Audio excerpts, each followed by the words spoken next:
নমস্কার, সবাইকে স্বাগত জানিয়ে শুরু করছি পশ্চিমবঙ্গ সরকারের কৃষি দপ্তর আয়োজিত বাংলার মাটি বাংলার কৃষি এই অনুষ্ঠানটি। এখন চৈত্র মাস এবং গরমের লেশ যথেষ্ট রয়েছে। তো এই সময়ে মাঠের ফসল বলতে চৈতালি ফসল অর্থাৎ মুগ বা কলাইয়ের চাষ। আমাদের দৈনন্দিন খাদ্য তালিকায় ডালের ভূমিকা খুবই অপরিসীম। কেননা আমাদের যারা নিরামিষ খান বা আমিষ খান প্রতিদিন তাদের একটু ডাল না হলে যেন ঠিক মন ভরে না। তো যাই হোক, ডালের মধ্যে থাকে প্রয়োজনীয় অ্যামাইনো অ্যাসিড, প্রোটিন এবং আয়রন, ক্যালসিয়াম সব কিছুই বর্তমান।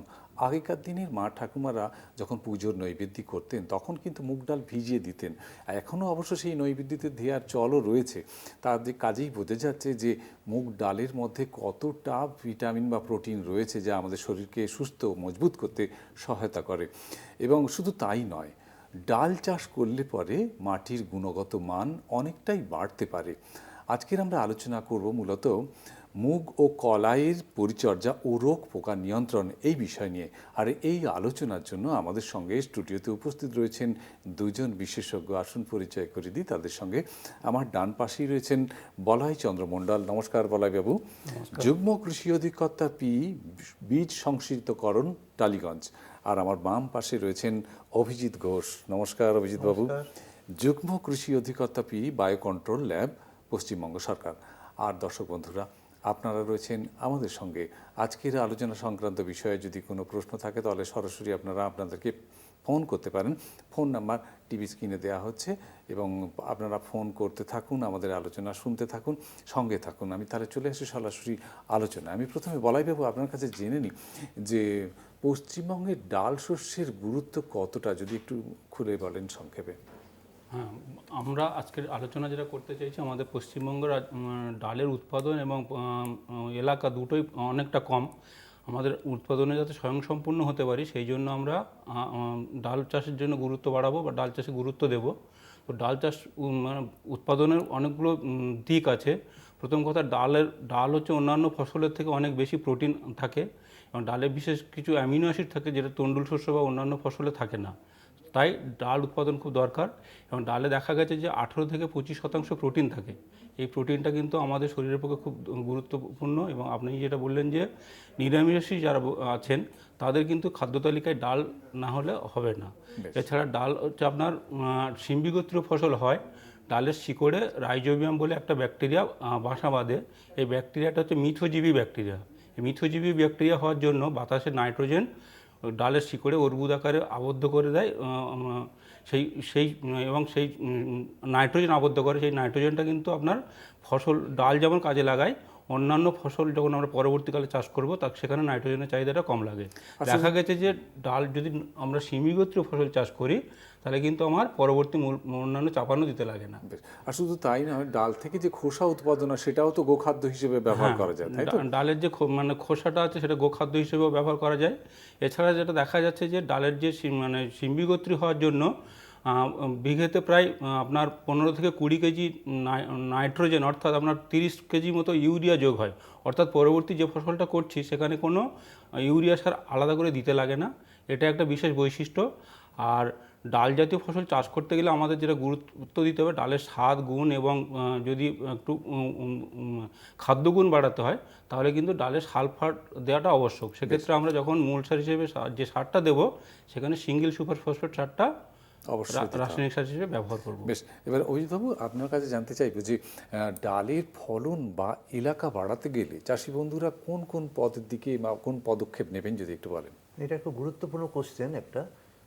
আমরা আগেই জানি যে আমাদের রাজ্যে ডালের এরিয়া এবং আমাদের ফলন খুবই কম, যার চাহিদা সে তুলনায় অনেক কম আমাদের রাজ্যে ডাল তৈরি হয়। প্রথমে আমি আসি এলাকা বৃদ্ধির উপরে। তা এলাকা তো সহজে বাড়ানো যাবে না, কারণ হচ্ছে আমাদের অনেক প্রধান ফসল আছে, ধান আছে, আলু আছে, ওগুলোকে রেখে আমাদের কিন্তু এলাকা বাড়ানোর চেষ্টা করতে হবে।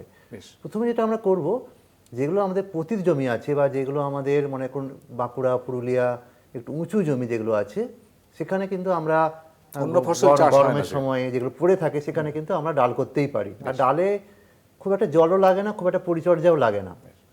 সেকেন্ড হচ্ছে আমরা ফসলের নিবিড়তা বাড়াতে পারি।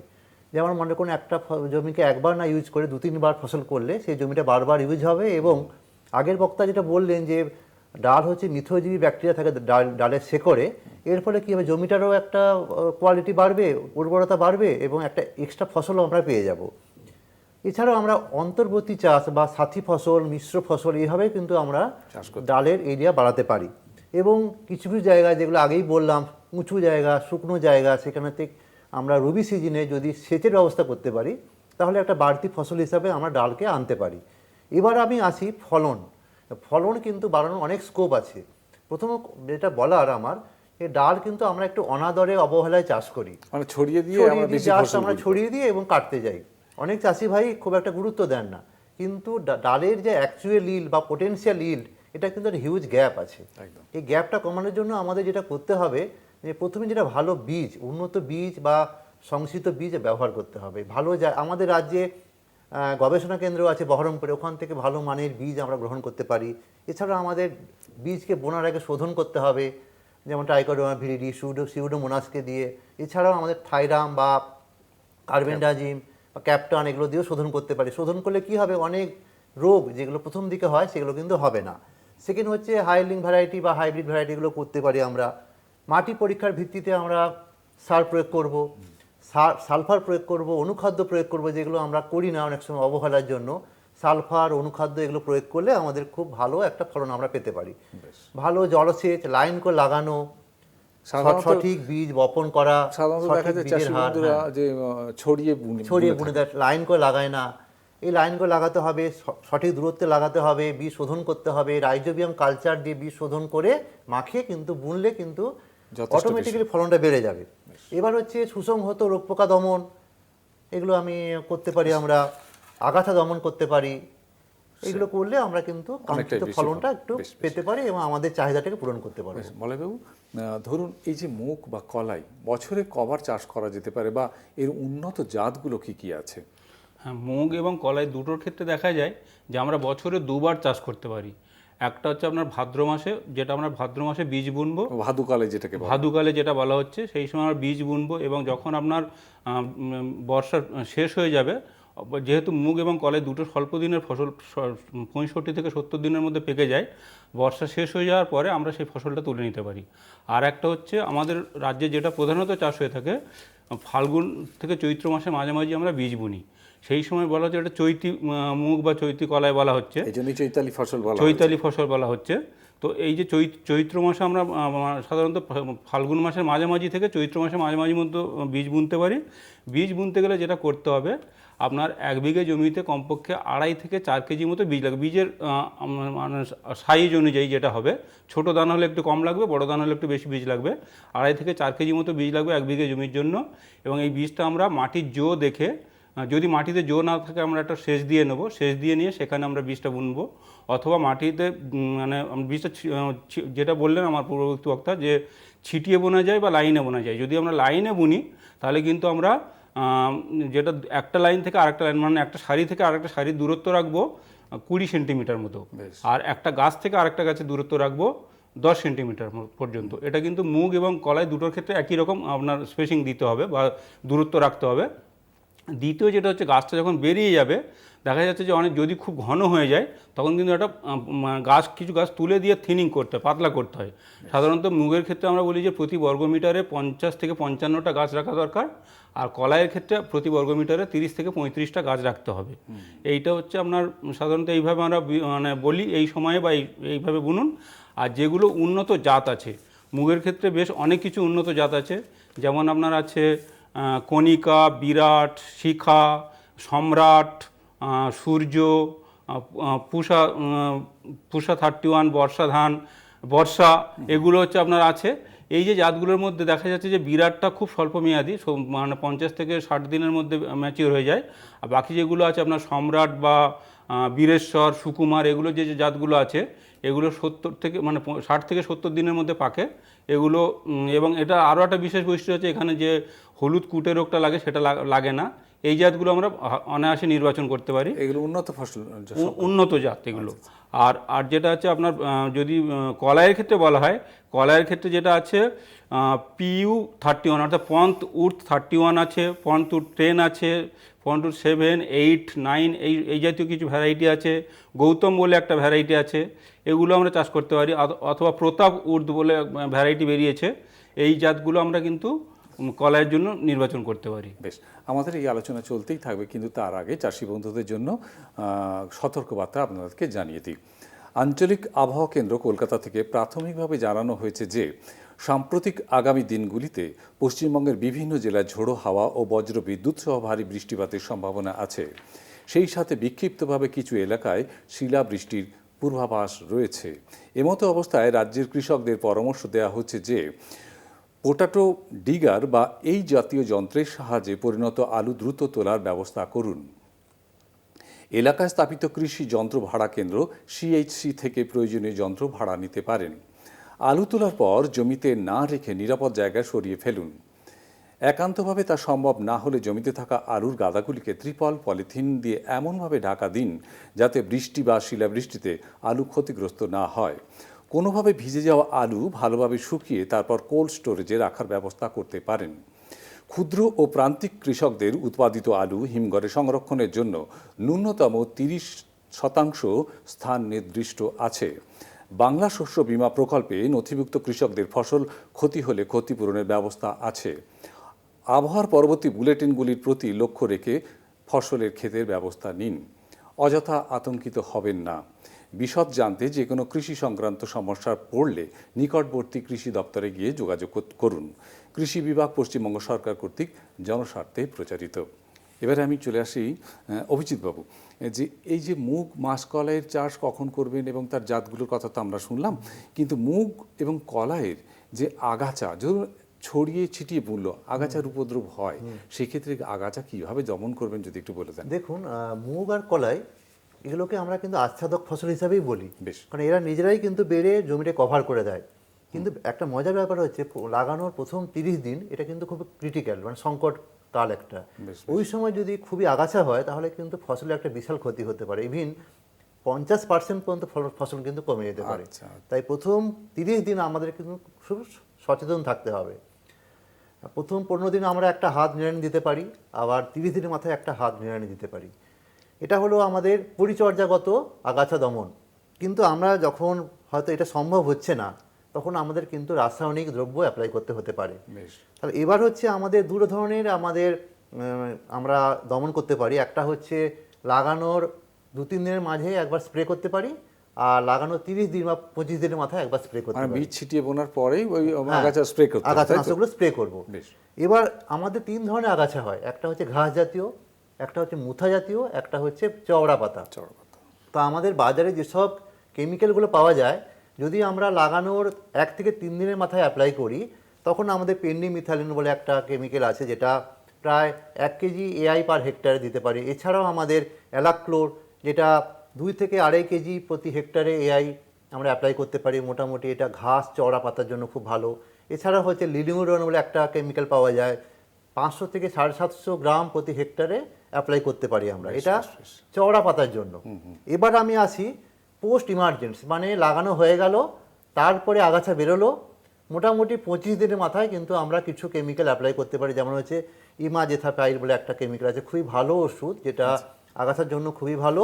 মোটামুটি খুবই কম লাগে, 60 থেকে 70 গ্রাম প্রতি হেক্টরে লাগে। এটা ঘাস চওড়া পাতা দুটোকেই দমন করবে। আচ্ছা, তখন মানে বীজ থেকে অঙ্কুরিত হবে না, তো সেই অবস্থাতে বীজ থেকে অঙ্কুরিত হয়ে যাবে, গাছটা মানে একটু বড় হবে। সেই সময় যদি কিছু আগাছা হয় তখন কিন্তু এটাকে পোস্ট ইমার্জেন্সি বলে, মানে আগাছা বেরিয়ে গেছে, গাছও বেরিয়ে গেছে, তখন যদি কিছু ঘাস বা চওড়া পাতার আগাছা এসে যায়, তখন আমরা কুইজালাফব ইথাইল বলে একটা কেমিক্যাল আছে, ওটা 75 গ্রাম প্রতি হেক্টরে আমরা অ্যাপ্লাই করতে পারি। এটা মেনলি কিন্তু ঘাস জাতীয় আগাছার জন্য খুব ভালো। এই কিছু রেডিমিক্স আগাছানাশক আছে, যেমন হচ্ছে ইমাজাথেপির এবং ইমাজামক্স, 60 গ্রাম প্রতি হেক্টরে আমরা অ্যাপ্লাই করতে পারি।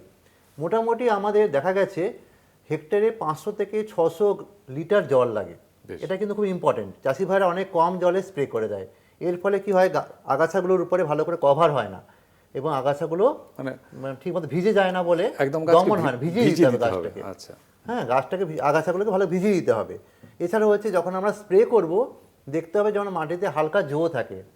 খুব শুকনো মাটিতে কিন্তু আগাছানাশক অ্যাপ্লাই করলে কিন্তু ভালো কাজ দেবে না। বেশ, বেশ। আর তার সঙ্গে আমাদের যদি হ্যান্ড উইডিং, যেটা হাত নিড়ানি বলা হয়, ওটা করলে মানে একসঙ্গে ইন্টিগ্রেটেড মানে সমন্বিতভাবে আগাছা দমনটা ভালো হবে।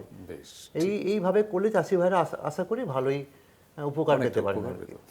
এবারে বলাইবাবু আপনার কাছে জেনে নিই, ধরুন আপনি সারের কথা বলছিলেন, কিন্তু মূলত যখন ছড়িয়ে ছিটিয়ে বুনছেন ঠিক সার দেবার উপায় কি আছে? কি কি সার দেবেন? জমি তৈরির সময় সার দেবেন, না চাপান সার হিসেবে দেবেন, বা কোনো অনুখাদ্য এই মুগ বা কলাইয়ের ক্ষেত্রে ব্যবহার করবেন? হ্যাঁ, দেখা গেছে যে আমাদের মুগ বা এই জাতীয় ডাল শস্য যেটা চাষ করা হয়, কৃষক বন্ধুরা সারের প্রতি খুব একটা ধ্যান বা গুরুত্ব দেন না। কিন্তু যদি মূল সার হিসেবে অল্প একটু সার দিয়ে চাষ করা হয়, তাহলে ফলনটা কিন্তু খুব ভালো পাওয়া যায় এবং বিঘা প্রতি ফলনটাও বাড়ে। সেক্ষেত্রে যদি আমরা সারের হিসেব বলি, মুগ এবং কলাই দুটোর ক্ষেত্রে সাধারণত লাগে নাইট্রোজেন একর প্রতি আপনার 8 কেজি, ফসফরাস একর প্রতি 16 কেজি এবং পটাশ একর প্রতি 16 কেজি। যদি আমি রাসায়নিক সারের হিসেবে এটা বলি, ইউরিয়া লাগবে 1 বিঘে জমিতে আপনার 5.5 থেকে 6 কেজি মতো ইউরিয়া। ফসফেট সার লাগবে 1 বিঘে জমিতে আপনার সিঙ্গেল সুপার ফসফেট সার হিসেবে দিতে হবে, কারণ সিঙ্গেল সুপার ফসফেট সারের মধ্যে থাকে আপনার সালফার থাকে, যেটা সারের মানে আপনার ডাল শস্যের জন্য অত্যন্ত গুরুত্বপূর্ণ। তো সিঙ্গেল সুপার ফসফেট দিতে হবে আপনার বিঘে প্রতি 33 কেজি, আর মিউরেট অফ পটাশ সার দিতে হবে 9 কেজি। এটা আমরা মূল সার হিসেবে দেবো।